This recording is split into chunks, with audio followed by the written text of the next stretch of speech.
Hello and welcome to the Angelarium Excavation. So this excavation is going to consist of 8 digs, and we're going to go through all the cards in the Angelarium Oracle deck. There are 11 emanation cards and 22 angel cards. So what we're going to do today to get started is I'm going to read a little bit out of the book, just the very beginning part here. And then we're going to go through 4 of the emanations today, and then the following digs will be all the rest of the emanations and all of the angels as well. So I'm just going to start off reading this Stepping into Angelarium here, and then emanations of the Tree of Life, and then we're going to get right into this very quickly. So here we go. Stepping into Angelarium. There is a place where all things exist, and we will go there. Imagine a bead of water floating at the center of the universe. All things stretch out from this droplet. All worlds, all galaxies, and the full expanse of creation extend infinitely in all directions from its surface. Beholding this tiny thing amidst the expanse around it does no justice to what it truly is. To understand its size is impossible because it's as infinitely small as the universe around it is infinitely large. To see the bead is to lose sight of the universe around it, and vice versa. Now try to picture that our imaginary water bead holds a reflection of that universe within it. The space inside its boundaries is equally as infinite. A small and delicate infinity, and yet infinity nonetheless. Like the bead that contains it, its size is impossibly small. And yet as we peer deeper into its center, we see the universe inside. We may believe that this experience of looking from the outside in is what it may be to see through the eyes of a god. But we must respect that our view of the universe within the water is no more complete than our view of the universe outside of it. The interior universe is filled with our experiences and expectations, the glimmering lights of our knowledge, and the vast darkness of our unknowing. Angelarium is an infinite expanse within our own internal world. We see it not by looking outward to the great expanse that surrounds us, but by looking inside the delicate world captured within ourselves. It's a reflection of the outside world. The deeper we examine it, the better we can understand the world around us. Now, what I love so much about this Oracle deck, and this is easily my favorite deck right now, it's a deck completely unto itself. This is so different from anything I have seen.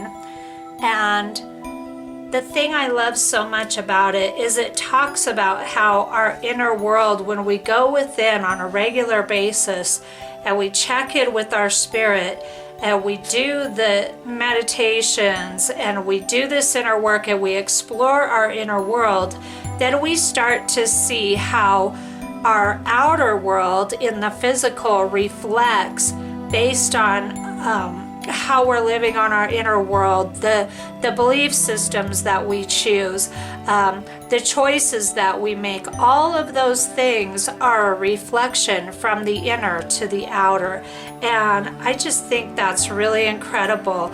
So we've got, I'm just now going to read real quick the emanations of the Tree of Life. This is one paragraph, and then we'll be getting into all the cards. These 11 emanations reveal the dynamic nature of Angelarium. Through its features, we are given insight into a concrete structure, a landscape to explore. These aspects represent the component pieces of an indivisible whole. Each of them is a complete idea unto itself and yet non-existent without their relationship to each other. They are the body of Ein Sof, the infinite, the tree of life. So the 11 emanations is where we're going to start off, and then when we're finished reading through those, and I'm going to place each card here as I read it and talk about it, then we're going to go ahead and go through the angels. Now I want to make a suggestion of how we're going to proceed. What I'd like to do is move the cover, lay down the first card, leave it for a moment to give you time to allow yourself to look at the card, really get a nice good look at the card, and maybe get a pen and paper and jot down any instinctual feelings that you have about the card. This is a very good, this deck I think is really powerful when it comes to looking at the picture and letting our intuition take over. So let's go ahead and get started with the first one. And like I said, I'll give you a little bit of time to go over it and make your own intuitional inquiry into it.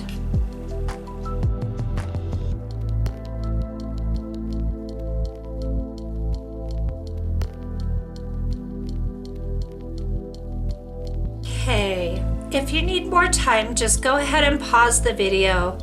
So this is Couture, the crown, spirituality. The first emanation, the first utterance. The font of energy through which Ein Sof emanates into the universe. Crown sits above the head and embodies that which is beyond our comprehension. One must envision Couture not as an object that can be perceived, but as the light that is cast upon it. Couture's light is beyond knowability, a timeless expanse of pure consciousness. Only through respect for our own limitations do we begin to see the shadow of its nature. It is the dark orb beyond which lies the infinite. As the highest point on the tree, all continuums cascade downward from it. It stands in contrast to Malkuth, who rests at the very bottom of the tree. The span that lies between them measures the complete distance from the most spiritual to the most physical aspects of our existence. Journeying downward from this point, all other emanations become increasingly close to our present experience. And then here it says, found in spiritual epiphany, faith, and humility. So when I'm practicing any one of those things, Couture will be found, the energy of Couture will be found within the spiritual epiphany, faith, and humility. One more thing about this deck, there are a lot of very interesting words within this deck that I have a little trouble pronouncing, and there is no pronunciation indications within the book, so I will just roll with it and do my best.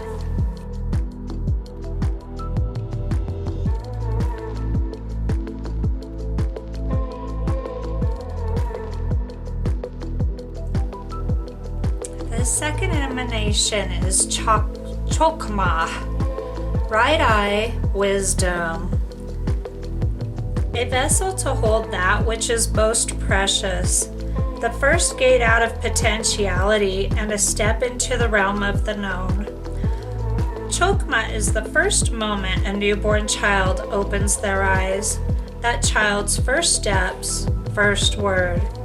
He is the beginning of a lifelong journey whose path disappears over the horizon.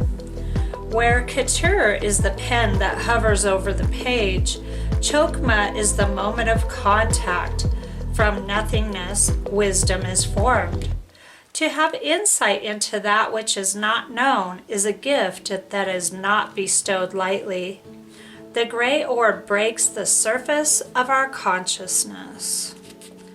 I love this card, how the gray orb is hidden within the cavity here. Descending from the summit of the tree, we see its duality begin to form. Chokmah sits atop the pillar of mercy, forming the first masculine aspect of the diagram. Its partner, Baina, opens next to reveal the two eyes through which we see the world. Now Chokmah, the energy of Chokmah, is found in birth, intuition, and the subconscious. And of course, that's birth of ideas, businesses, anything you can imagine that you're bringing to life in your life. And then of course, intuition and the subconscious. So to me, this card really speaks to the beginning of the union between the spiritual body and the physical body, so that they unite together. It's almost like being born again into a new life, and the new physical body acclimates to the spiritual soul and vice versa. It really speaks very highly about intuition and the subconscious. So all of those things that we learn as children that we internalize happen with this Chokmah energy. So everything that, all of the conditioning that's happening on an undercurrent is the energy of Chokmah, some good, some bad, some positive, some negative.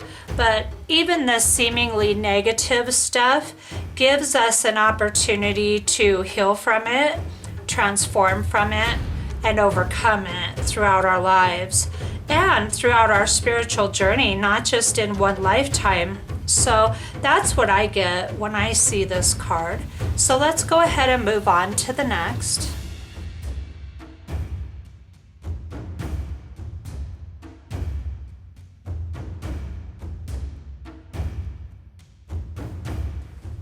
Okay, this is Baina, left eye, knowledge.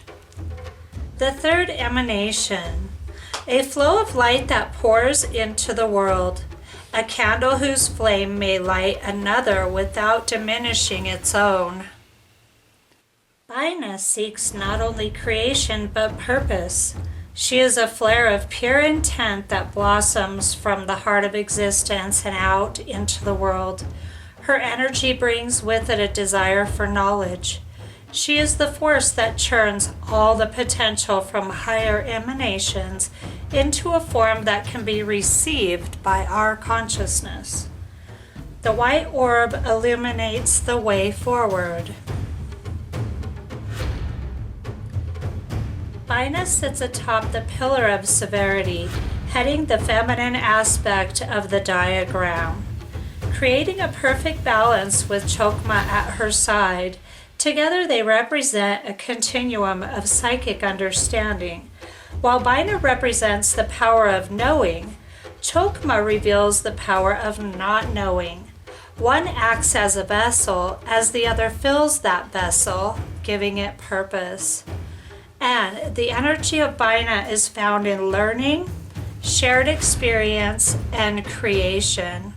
Now, this is probably my absolute one of the top 3 favorite cards for me in this deck. I love this so much when I see the face with such a blissful expression on the face and pointed up towards the light, and then the hands coming through the heart area and the orb being held right at the same level as the heart really speaks to me about this really powerful connection of the mind and the heart coming together, and the spirit and the physical being in really a powerful harmony with one another, because I haven't always experienced that in my life.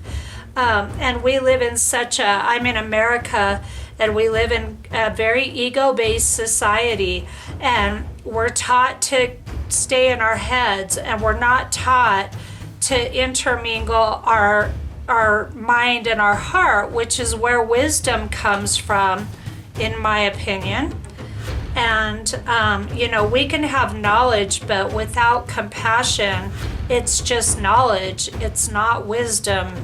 So, and then the orb brings it all together. It's just an amazing card. I love this card. So it was talking earlier about how it sits next to Bina, and what they are referring to is, here are the cards. So one was Ketur, and then Chokma, and now Bina. So they're right next to each other on the Tree of Life grid. And this is just the little grid in the book to explain that.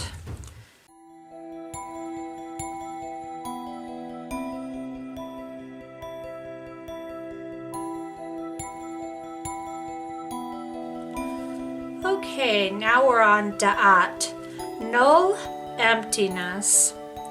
This emanation is a conduit. It radiates no light for itself, holds no shape, and touches nothing. It is perfect and invisible, a space through which nothing and everything passes. In its arms, all 10 of the emanations dance, each of them shining a great light through its void. This emanation has no number, no color, no connection to the other emanations, in that it is unique. Its solitary nature sets it apart from the other emanations in such a significant way that Da'at is sometimes considered to not exist at all. To give a name to the emptiness at the center of the tree is vital, and so too is the need to understand the significance of that emptiness. The energy of Da'at is found in meditation, silence, and sleep. I think every card in this deck is so incredibly powerful. It speaks to, I have this inner world that I visit all the time. We are not taught in our culture to go within, and I think that's a great tragedy. And part of my mission with this channel is to help give us permission and encouragement to go within. So many people try to meditate, and I've heard so often, I don't know how to do it, I don't think I'm doing it right. And I've just got to say that when I meditate, I go into this void. I step into this place that becomes timeless and spaceless, and all of my physical life is on one side, and then my inner world lives just beyond the barrier of the other side, and I have to step into this emptiness here in order to get from this world to this world. And when I step into my inner world, what happens is I am not one to sit and meditate quietly, just focusing on my breath. I have never been able to do that. If I am ever able to do that, I will be shocked and amazed. My style of meditation is about getting into that quiet space and then stepping into the nothingness, where things are completely born out of that nothingness, because in my inner world there are so many landscapes. There are all different places, all different kinds of you name it. There are oceans, mountains, deserts, cities. There are good places, there are scary places. There are all of these things that live inside of me that all serve a purpose to take me further along my evolutionary path, spiritually speaking. And I have a lot of guides and a lot of light beings within my inner world that help me on a daily basis. I have been training myself to go within this world for a little over a year now. And every time I go, I end up doing something totally different each time. And I am taken by one guide or another, or I am just taken by, I float from one place to another. Sometimes I walk. It's all open. It's just, I don't have any expectations. So stepping into this void is a very powerful thing that we can do for ourselves. We can take a break from the physical and walk away from that world temporarily in order to regenerate ourselves spiritually. So these cards really do go all together, because the last card for me is so much about blending the mind and the heart. And it's also about blending the left and the right hemispheres of the brain. We need the analytical side, but we also need the creative, artistic side as well. And when those are allowed to harmonize together, stepping into this emptiness becomes second nature. So this is it for this dig. This time, I'm going to be putting out 2 digs a week for this month. There are 5 weeks in this month. So we're going to end up ending our excavation for this month a little early, but I don't want to stretch the digs out further, because I like to be able to give you these digs with this deck. It's so powerful. So you could contemplate these 4 emanations for a couple days, and then I will put out dig number 2, where we will be doing 4 more, and then dig number 3 will be doing the final 3 emanations, and then digs 4 through 8 are going to be covering all of the rest of the cards in the deck, which are all angels, and then we'll be ending with some more information from the book. So I will see you in a couple days.